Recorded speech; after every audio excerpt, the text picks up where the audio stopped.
Well, good morning. Today is Wednesday, the 13th of May. Today we are in Nehemiah chapter 6. We're going to look at verses 10 through 19, the end of the chapter.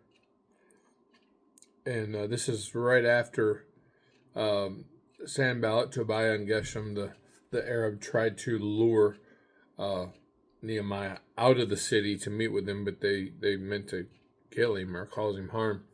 And he refused to go. So he prayed a prayer in verse 9. Simple prayer, "O God, strengthen my hands." And then we start verse 10. He says, "Afterward, I came to the house of Shemaiah, the son of Deliah, the son of Mehetabel, who was a secret informer. And he said, 'Let us meet together in the house of God within the temple, and let us close the doors of the temple, for they are going to kill you. Indeed, at night they will come to kill you.' And I said, 'Should such a man as I flee? And who is there such as I who would go into the temple to save his life? I will not go in.' Then I perceived that God had not sent him at all, but that he had pronounced this prophecy against me because Tobiah and Sanballat had hired him. For this reason he was hired, that I should be afraid and act that way and sin, so that they might have cause for an evil report, that they might reproach me." And here's another simple prayer. "My God, remember Tobiah and Sanballat according to these their works, and the prophetess Noadiah, and the rest of the prophets who would have made me afraid." Verse 15. So the wall was finished on the 25th day of Elul in 52 days. And it happened when all our enemies heard of it, and all the nations around us saw these things, that they were very disheartened in their own eyes. For they perceived that this work was done by our God. Also, in those days, the nobles of Judah sent many letters to Tobiah, and the letters of Tobiah came to them. For many in Judah were pledged to him, because he was the son-in-law of Shechaniah, the son of Arah, and his son Jehohanan had married the daughter of Meshullam, the son of Berechiah. Also they reported his good deeds before me, and reported my words to him. Tobiah sent letters to frighten me."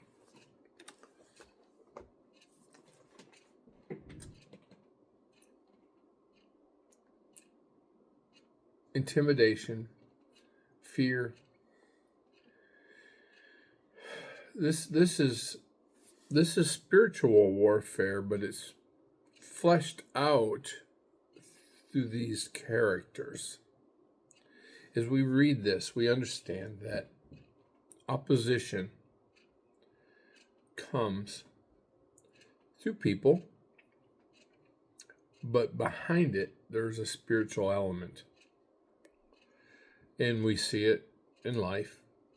We know that there are spiritual battles that happen in our life. But the battles that we fight are not against red devils with horns and a pitchfork. and a pointy tail. They're through people. Satan has his people. God has his people. A week or two ago, 2 weeks ago, I preached on the parable of the wheat and the tares in Matthew chapter 13. And in verses 36 through 43 in that chapter, God interprets that, and he said in the parable, a sower went and he sowed his field with wheat, and then the enemy came along and sowed tares, weeds, among the wheat.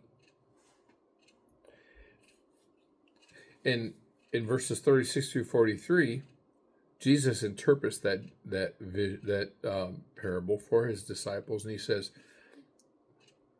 the sower of the good seed is the Son of Man. The field is the world. The good seed are the sons of the kingdom. The bad seed are the sons of the wicked one, and the wicked one who sows that seed is the devil. Okay? Now, I know some of you are we all have people that we perceive as being evil, bad influences. And those we mark those people. We identify them because they're bad influence. You stay away from them. But the most dangerous ones are the ones who blend in. Tobiah had intermarried. He was the son-in-law of the high priest because his daughter had married outside the nation of Israel. She intermarried.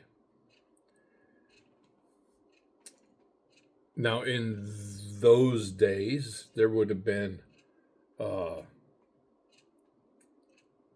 had to have been agreement. There would have been some type of, I'm trying to think of the word, a dowry, where Tobiah would have had to put up a dowry, and the high priest would have had to agree to it. It would have had to have been by consent that he allowed his daughter to marry outside of the nation of Israel, which was forbidden. And you say, well, that was then. Scripture says in the New Testament not to be unequally yoked together with an unbeliever. God doesn't want his children to marry people who are not children of God. And that's never changed. And it's very simple. Bad company corrupts good character. I can find you many verses of Scripture that point out the how bad character, bad people drag good people down. Proverbs 13:20, a companion of wise men will be wise, but a companion of fools will be destroyed. God is not mocked. Bad company corrupts good character. So over and over again, God warns against such things. But here we see that Tobiah and Sanballat, they're in cahoots, and they want to stop this wall from being built. They want to destroy Nehemiah, who's rebuilding the wall. And so they hire a guy who's inside the city to tell Nehemiah that, hey, they're going to kill you tonight. You need to go lock yourself in the temple. Probably implying in the holy place, in the place that's forbidden, somewhere where no one would go to look for him. And so they would use that then to accuse him of sacrilege, of breaking God's law, going into the holy place where only the high priest could go. And so what do we see? What do we see in this passage? We see treachery. We see temptation. And I love the fact it says right there in verse 12, then I perceived that God had not sent him at all, but that he pronounced this prophecy against me because Tobiah and Sanballat had hired him. He perceived that God hadn't sent this man at all. Now, I read that and I think, God gave him discernment. God gave him insight. God gave him the ability to know that this was not what he should do. And that reminds me of another passage in the New Testament where we are told to test the spirits to see if they be of God. To pray and seek God's wisdom. And James tells us, the book of James says, if any man lack wisdom, let him ask of God, who gives to all men liberally and upbraideth not. And so we think about this situation that Nehemiah is in, and he's the man of God trying to do the work of God, and there are people conspiring around him, trying to drag him down, trying to set him up for failure. And you say, well, can you relate to that?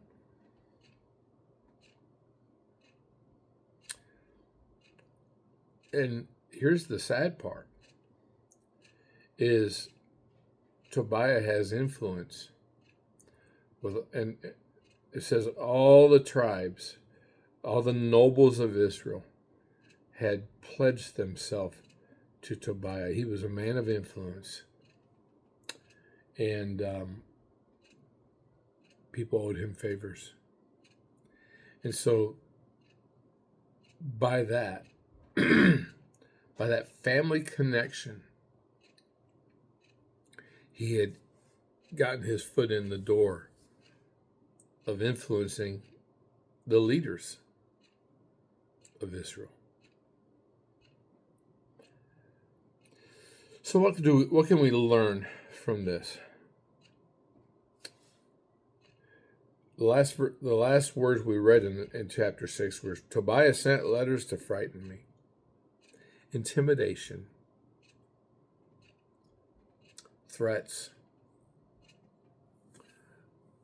And that reminds me of how Satan works. The Bible says in 1 Peter 5:8, be sober, be vigilant, for our adversary the devil walks about like a roaring lion, seeking whom he may devour. A roaring lion. Not a stalking lion, but a roaring lion. And he's loud, he's obnoxious, but he's a lion. And how do we battle that? How do we oppose that? Well, the Bible's clear. Book of James, I believe it's chapter 3, maybe 4, says, submit yourself to God. Humble yourself in the sight of the Lord. Submit yourself to God. Resist the devil, and he will flee from you. That's the key. Put yourself in God's hands. Resist the devil, and he'll flee. Nowhere in Scripture are we told to flee from the devil. Nowhere. We're told to resist the devil, not in our own strength. We're to submit ourselves to God and let God expel him. Let God defeat him. So, I don't know what battles you're facing, what opposition you're dealing with, who's intimidating you from doing the work of God, the will of God, whatever it is. Submit yourself to God. I love these simple prayers that Nehemiah puts up. He said, verse 9, "O God, strengthen my hands." And then verse 14, he said, "My God, remember Tobiah and Sanballat according to these their works, and the prophetess Noadiah and the rest of the prophets who would have made me afraid." God, just remember them. And I pray similar prayers.